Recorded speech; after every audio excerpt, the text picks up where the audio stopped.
Mari Tuhan berfirman-Lah. Karena Kau segalanya memang bagi kami. Semua ujung-ujungnya adalah Engkau sendiri. Karena Engkaulah Alfa dan Omega. Terima kasih Bapa. Di dalam nama Yesus. Di dalam nama Yesus. Mari Roh Kudus Kau berbicara terus. Kuasai setiap orang yang ada di tempat ini juga yang stream. Semuanya. Dalam nama Yesus. Kami berdoa. Amin.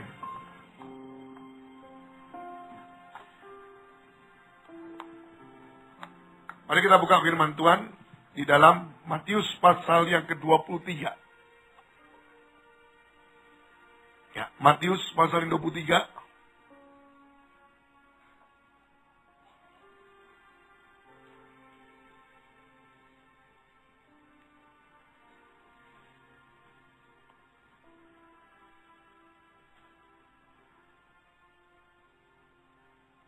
Matius 23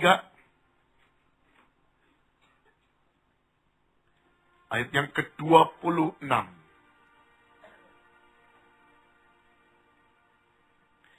Hai orang Farisi yang buta,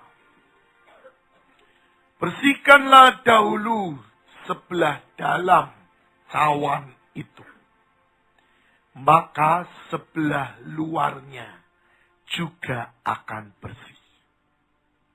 Ayat yang ke-25.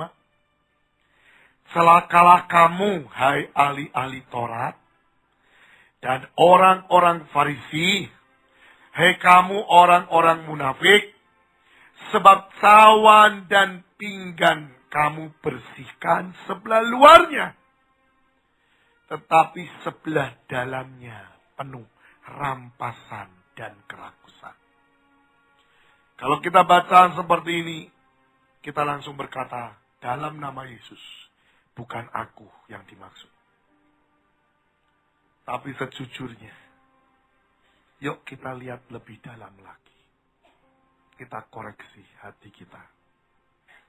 Di sini dikatakan, penuh dengan rampasan dan kerakusan. Ada sesuatu kedagingan yang kuat. Ada sesuatu yang lebih daripada Tuhan. Dan kalau kita mau mengoreksi hati kita, ayo. Seringkali kita lebih milih Tuhan atau milih daging. Seringkali sejujurnya kita mau jalan di jalan Tuhan atau kita milih jalan yang sepertinya dalam tanda kutip nyaman. Banyak orang datang ke saya dan berkata, kenapa selalu jalan Tuhan kelihatannya penuh dengan tantangan? Kenapa selalu jalan Tuhan tidak bisa diprediksikan? Tetapi yang dunia sediakan sepertinya dalam tanda kutip kok nyaman. Sepertinya yang dunia sediakan sepertinya kok baik, sepertinya indah, manis. Saya mau kasih tahu. Karena setan tahu karakter kelemahan manusia. Setan tahu banyak orang lebih mementingkan yang kelihatan daripada yang tidak kelihatan. Karakter manusia itu, waduh, jelek saudara. Kenapa? Pengen yang kelihatan pokoknya yang gampang, yang instan. Nah, ayo. Pengen yang cepat, tidak mau proses. Kalau sudah ngalami yang namanya proses, ngalami yang namanya, benar-benar sedang dibentuk, angkat tangan, lari bahkan. Kalau bisa, lari jauh-jauh. Itu manusia. Padahal, Tuhan Yesus ajarkan. Tuhan Yesus tidak pernah bisa dapatkan mahkotanya kembali kalau tidak melalui proses. Ada jalan salib yang Yesus lakukan, yang Yesus kerjakan, yang Yesus genapi. Dan sesudah itu baru kemuliaan. Setan kerjanya adalah enak di awal, sesudah itu di akhir hancur. Makanya ada pepatah, habis manis sepah dibuang. Itu setan. Karena cara kerjanya setan adalah dari tengah menuju ke samping, menuju ke luar. Tapi Yesus justru dari pinggir menuju pada tengah. Itu Yesus. Yesus tidak pernah ingkar janji. Yesus gak pernah yang dikatakan menunda penggenapan. Bahkan hari-hari ini dia pengen semua yang tertulis dalam firman itu digenapi. Dia rindu sekali karena apa? Waktunya sudah sangat singkat. Saya tidak ngomong banyak, tapi saudara bisa lihat para ilmuwan yang saat ini mungkin kategorinya Kristen, mungkin bukan anak Tuhan yang seperti kita. Mereka justru ketakutan.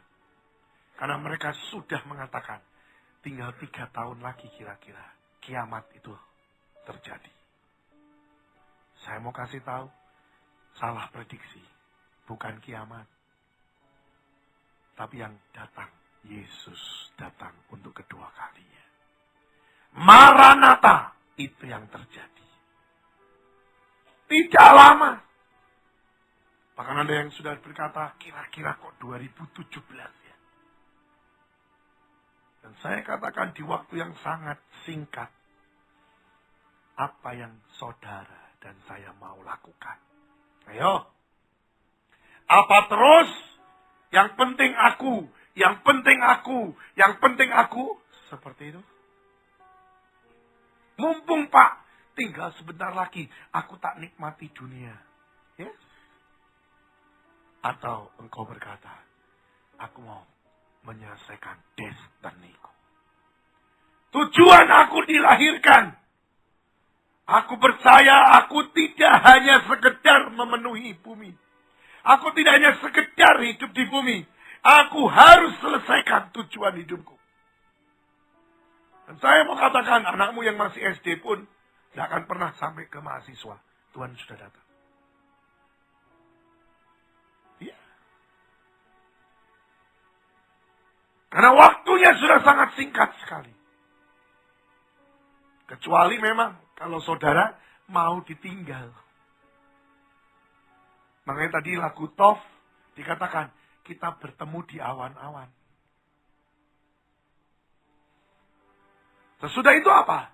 Sesudah Yesus datang, orang-orang kudusnya diangkat. Apain Pak? Masa keresakan terjadi. Sesudah itu apa? Tuhan turun lagi. Dan Tuhan memerintah 1000 tahun. Baru sesudah itu kiamat. Jadi masih lama kiamat. Tapi untuk Maranatha itu sebentar lagi. Dan saya berpikir, buat apa sih sebenarnya hidup? Punya uang banyak, punya berkat banyak. Tapi hidup dalam kesesakan. Ngeri, saudara. Ngeri. Saudara mungkin tidak pernah membayangkan apa Pak yang akan terjadi. Firman bilang, penyiksaannya belum pernah terjadi di dunia ini.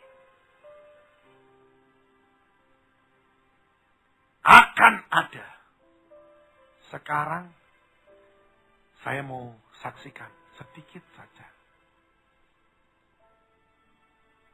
Salah satu yang terkena bencana Air Asia yang jatuh.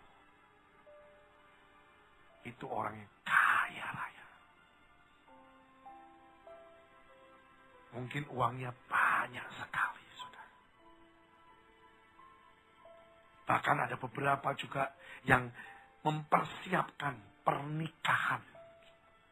Mau beli barang-barang di Singapura. Saudara pikirkan, berapa biaya yang disiapkan? Mungkin miliar. Karena ini orang kaya. Lihat, apa bisa menolong? Dia tidak pernah bisa menego. Sebentar, aku bayarlah 100 M, tapi selamatkan aku. Jangan sampai aku mati. Tidak tuh, tidak ada. Loh, saya hari ini mau membagikan ini bagi saudara. Buka pikiranmu. Apa yang kau punya tidak akan pernah bisa menego tentang kematian. Kalau pada waktu sebelum jatuh pesawat itu, ada dibuka nego yang bayar segini selamat tak tanggung wis. Pasti orang-orang itu selamat. Kenapa? Karena mereka bisa membayarnya. Mungkin harganya mahal pun, 100 miliar pun mereka berkata, aku bayar untuk nyawaku. Mungkin dinego lagi, tidak bisa 100 miliar, 200 miliar, aku bayar. Sampai 1 T pun mungkin dibayar. Karena mereka memang punya uang itu. Tapi adakah nego itu? Coba pikirkan. 0. Bahkan mereka meninggal di saat mereka memiliki semuanya. Dengar baik-baik. Berpikirlah. Apakah kalau engkau hari ini Tuhan bawa pulang, engkau masuk dalam kerajaan surga?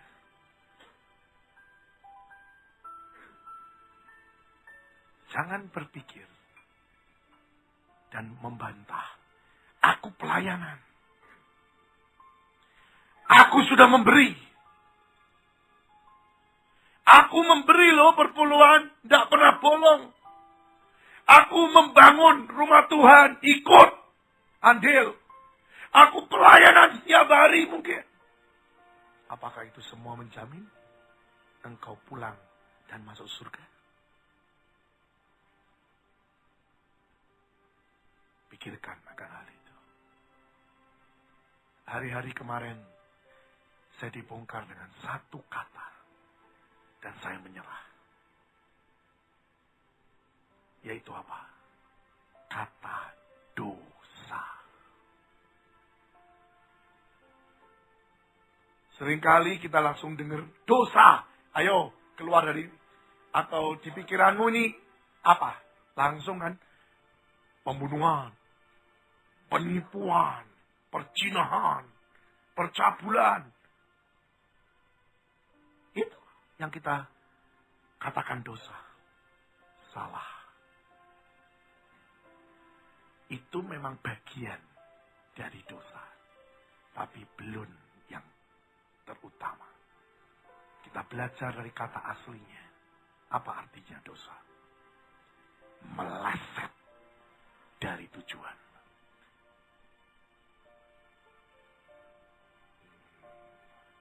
Meleset sehingga tidak tepat. Pada waktu saya tahu ini, Tuhan mulai buka lagi.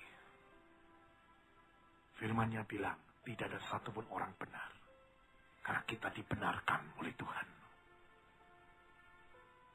Firman-Nya ngomong, perbuatan baik saudara dan saya, perbuatan baik orang-orang, maaf. Firman bilang, seperti kain kotor atau kain lara. Why? Mengapa?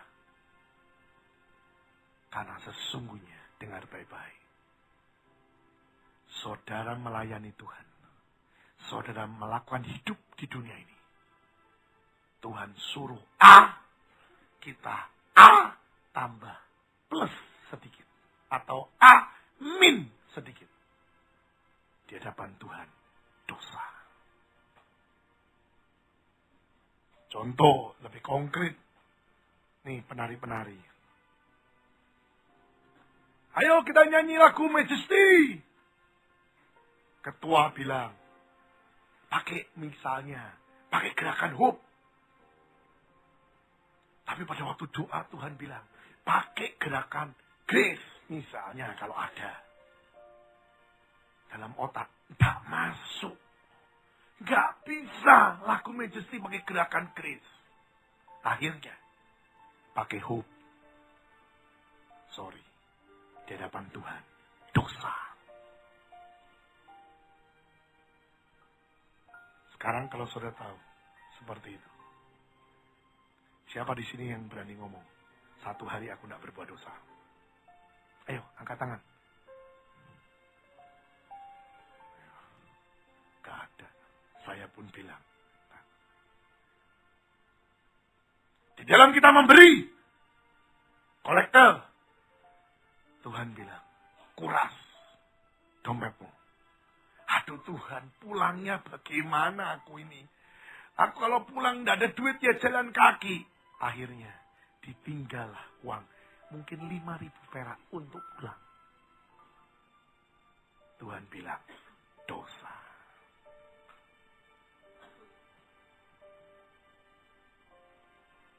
Kita menggurui Tuhan.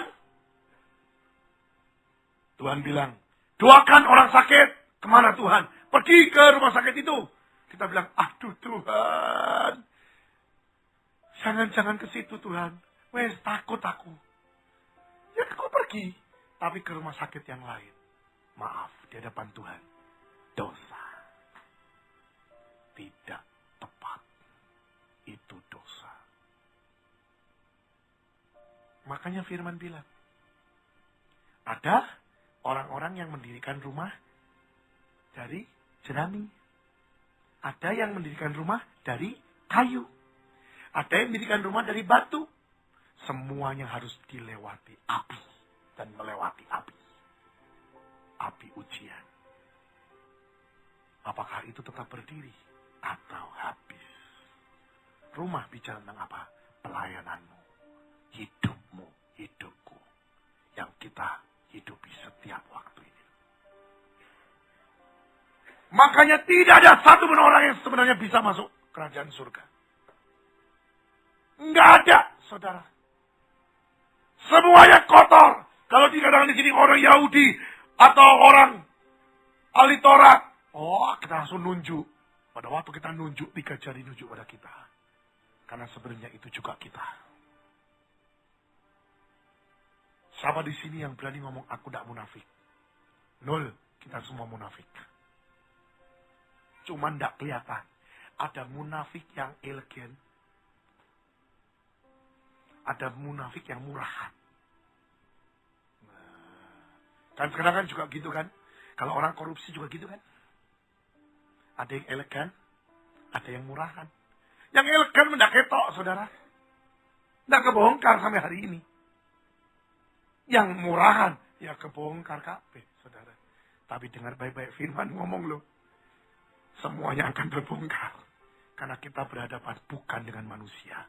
Tapi dengan Tuhan yang tahu semuanya. Sejujurnya aja. Ayo koreksi hati. Banyak dari kita yang motivasinya tidak lurus.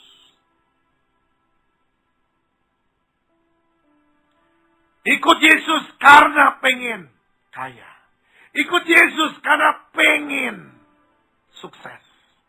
Ikut Yesus karena apa? Keinginannya harus terjadi. Saya mau kasih tahu ya, berita yang menyenangkan. Kalau engkau motivasinya seperti itu, sudah.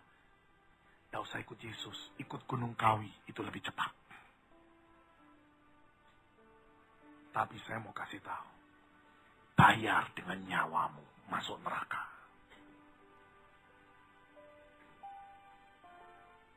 Kita ikut Yesus. Tuhan bilang, kenali Yesus, makin saudara kenal dengan Yesus, makin saudara akan lihat dia pribadi yang sangat luar biasa. Dia tidak egois, bahkan dia buktikan dia menderita. Saudara jangan pikir bahwa pada waktu dia dipakukan itu tidak sakit. Saudara jangan pikir pada waktu dia dikasih mahkota duri itu nggak sakit. Sakit. Kenapa sampai Yesus tidak pernah bisa menyelesaikan istilahnya mikul salib sampai ke Golgota?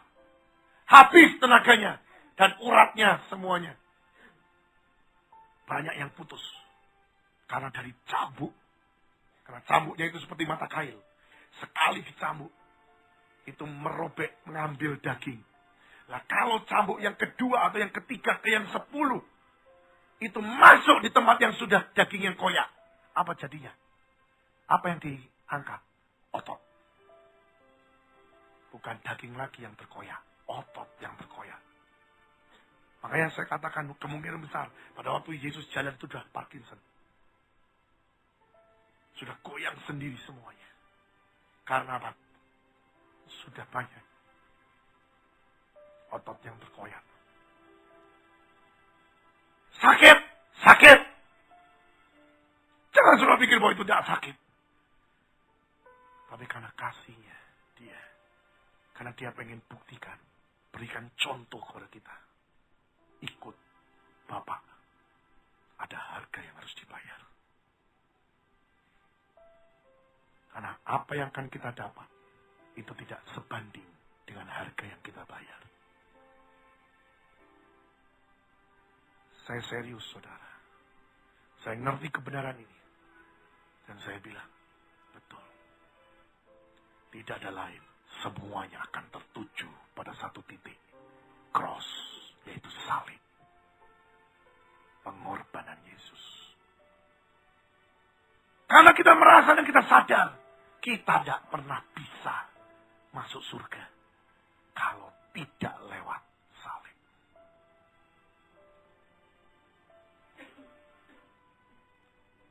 Makanya Tuhan ajarkan hari ini kepada saudara dan saya. Yuk. Beresi cawan sebelah dalam. Apa itu cawan sebelah dalam? Hidup kita sendiri. Karakter kita sendiri. Lebih sedikit lagi yaitu apa? Keluarga kita. Apakah kita, contoh saya ini imam, raja dan nabi. Apakah benar aku di keluargaku, aku bisa jadi imam, raja dan nabi? Apakah benar aku di keluargaku, aku bisa jadi contoh bagi anggota keluargaku yang lain? Hidup seperti Kristus, seperti apa?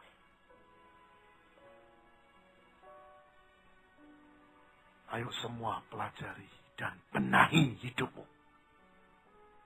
Jangan sampai engkau di luar seperti yang baik. Engkau di luar, wah terkenal. Oh pelayanannya luar biasa, ini dahsyat. Tidak tahunya di keluarga engkau tidak dihargai. Kenapa? Karena amburadul tingkah lakumu di keluarga. Mungkin engkau sebagai kepala rumah tangga. Ya, contohnya saya sendirilah.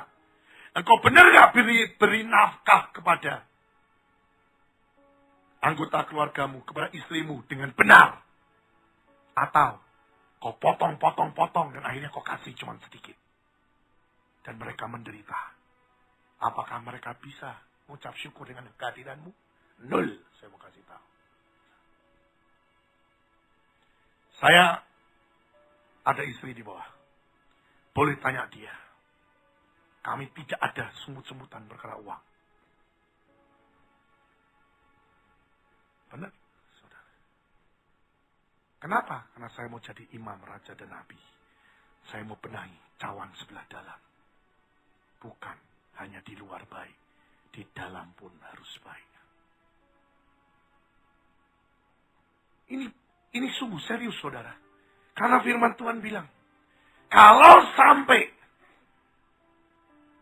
itu berkat mau dicurahkan. Dan Tuhan berkata, now berkat di aku curahkan.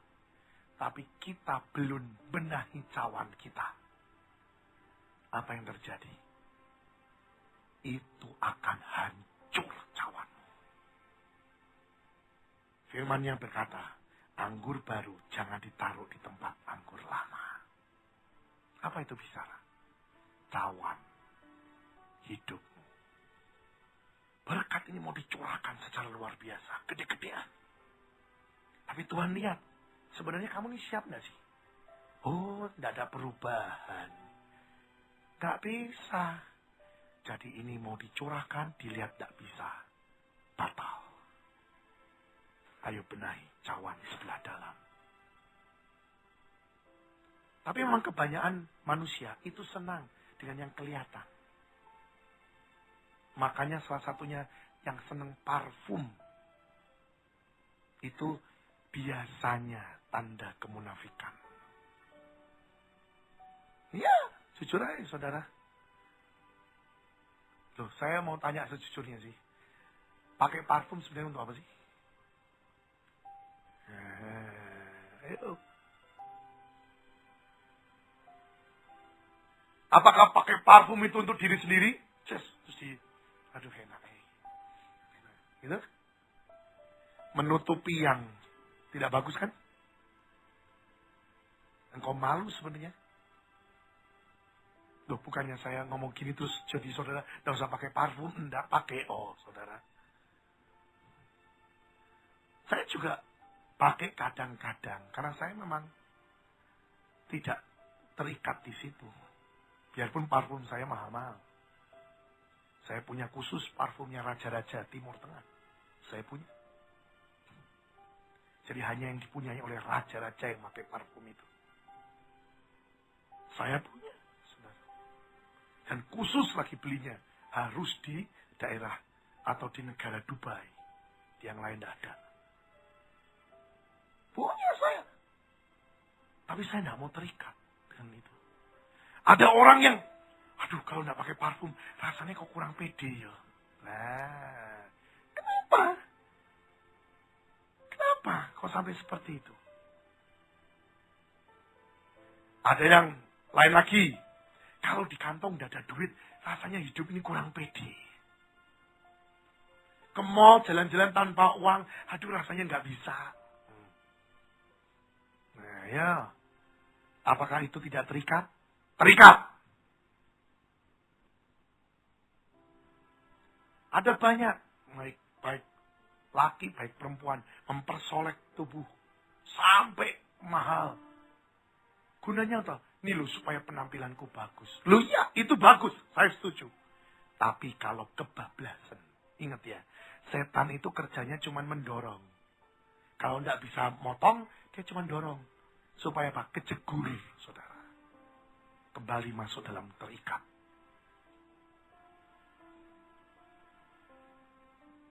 Ingat itu. Kenapa saya katakan seperti ini? Jangan sampai saudara cuma jadi penonton. Lihat pertandingan sepak bola. Yang main cuma berapa? Yang nonton ratusan ribu orang. Betul? Tuhan tidak ingin kita jadi penonton. Tuhan berkata, ayo nak jadi pemain. Caranya bagaimana? Kita diberi Roh Kudus. Mari rendahkan hatimu. Hineni. Dan merasa, betul, aku tidak bisa hidup tanpa Tuhan. Aku harus melekat terus dengan Dia. Hineni. Here I am, Lord. Ngerti sudah dibeli tunai dengan darah Yesus. Jadi kita ini bukan milik kita sendiri. Miliknya Tuhan. Jadi kalau Tuhan minta, kapanpun, saat lagi dimanapun, saat ada waktu senang atau tidak senang, kita tetap berkata, aku datang Tuhan. Banyak orang, kalau lagi duitnya banyak, lagi diberkati, oh Tuhan baik, oh ya ayo. Tapi nanti kalau lagi ada masalah, sebenarnya Tuhan ada enggak ya? Loh ini, saudara. Hari ini berubah. Yuk, sama-sama. Sampai engkau tidak ada kepahitan dengan Tuhan. Sampai engkau bilang, apapun terjadi, kondisi aku seperti apapun, aku tetap berkata, Tuhan Yesus itu baik. Karena aku tahu, aku tidak bisa hidup di luar Tuhan. Ayolah saudaraku, saya rindu untuk kalian bisa menikmati kebesaran Tuhan. Tema bagi kami bulan ini adalah Amazing God. Tuhan yang sangat wow. Kenapa?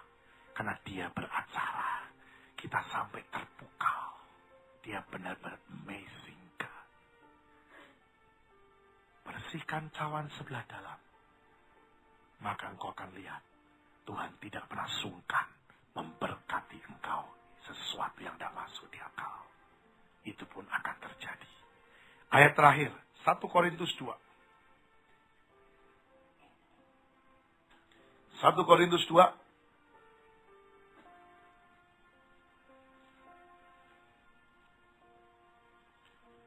1 Korintus 2 ayat yang ke-9. Dikatakan, tetapi seperti ada tertulis, apa yang tidak pernah dilihat oleh mata, dan tidak pernah didengar oleh telinga, dan yang tidak pernah timbul di dalam hati manusia, semua yang disediakan Allah untuk mereka yang mengasihi Dia. Simpel kan? Ayo. Baca firman ini dengan benar. Dan firman tidak pernah gagal. Firman pasti digenapi. Sekarang kuncinya, engkau mengasihi Tuhan atau engkau mengasihi diri sendiri? Engkau lebih mengutamakan Tuhan atau engkau lebih mengutamakan diri sendiri? Engkau lebih ngurusi yang penting destinimu tercapai karena itu menyenangkan Tuhan, atau engkau mau jalan sekarmu sendiri? Yang akhirnya dosa, dan dosa. Dan akhirnya engkau kecewa karena semua itu terbakar. Renungkan akan hal itu. Jangan buat firman jadi berbelit-belit. Simple. Tugas kita mengasihi Tuhan.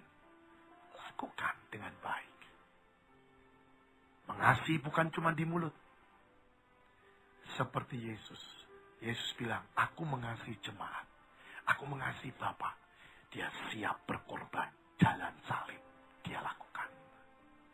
Karena dia tahu itu destininya. Jadi kita pun harus seperti itu. Sudah tahu destinimu apa? Lakukan dengan jujur. Setia.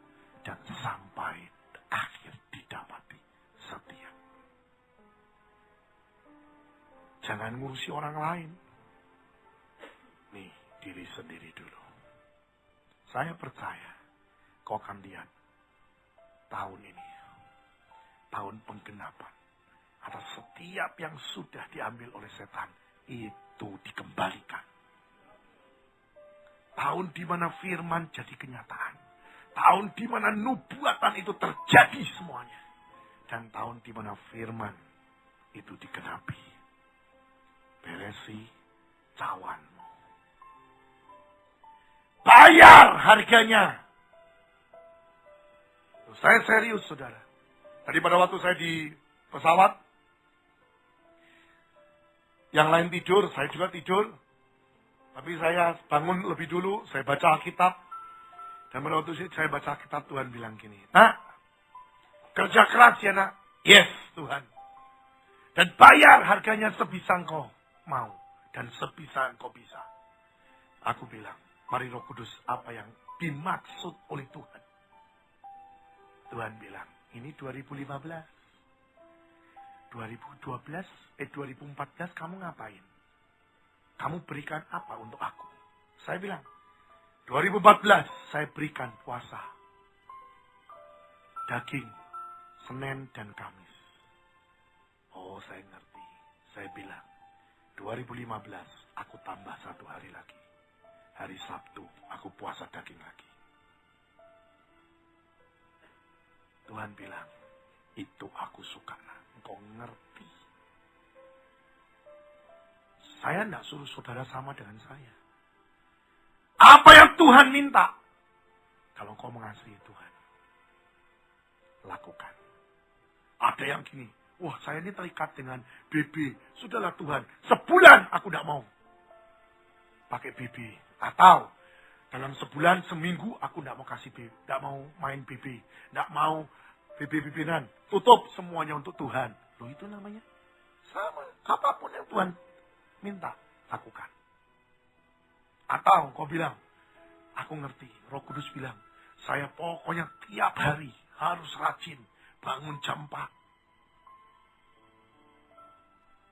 Lakukan. Berikan yang maksimal. Dan berikan bukti bahwa kau mengasihi Tuhan. Ingat, 2015, kerja keras. Jangan minta imbalan. Jangan minta dispesialkan. Kerja keras. Seberapa kita bisa bayar. Seberapa kita bisa lakukan untuk mengasihi Tuhan. Itu akan diperhitungkan semuanya. Jangan minta diperhatikan orang. Tapi lebih baik kita diperhatikan Tuhan. Amin. Bagaimana cara diperhatikan Tuhan? Kalau engkau memberikan yang terbaik dalam hidupmu untuk Tuhan. Mulai saat ini, mari bangkit. Dan ini waktunya kerja keras. Kejar. Kita sama-sama berlomba. Dan saya percaya, semuanya akan terlihat. Siapa yang akan keluar sebagai pemenang. Itu akan kelihatan. Amin. Kita berdoa. Terima kasih Tuhan atas firman-Mu. Ajar kami ngerti semuanya dengan benar. Mari Tuhan, Roh Kudus, bersihkan cawan kami sebelah dalam. Supaya semuanya disiapkan. Untuk kami bisa menerima berkat yang besar. Berkat yang sudah kau janjikan. Dan siapkan kami, proses kami. Paksakan rencana-Mu jadi dalam hidup kami. Terima kasih Bapa. Firman sudah hamba katakan. Dan mari Roh Kudus terus bekerja dan beracara dalam hidup kami. Tidak ada yang hilang. Dan tidak ada yang tercecer. Semua berkat kami ambil. Bagian kami tergenapi semuanya. Terima kasih Bapa. Segala hormat, puji, kemuliaan kami kembalikan padamu. Di dalam nama Yesus. Kami berdoa dan mengucap syukur. Amin.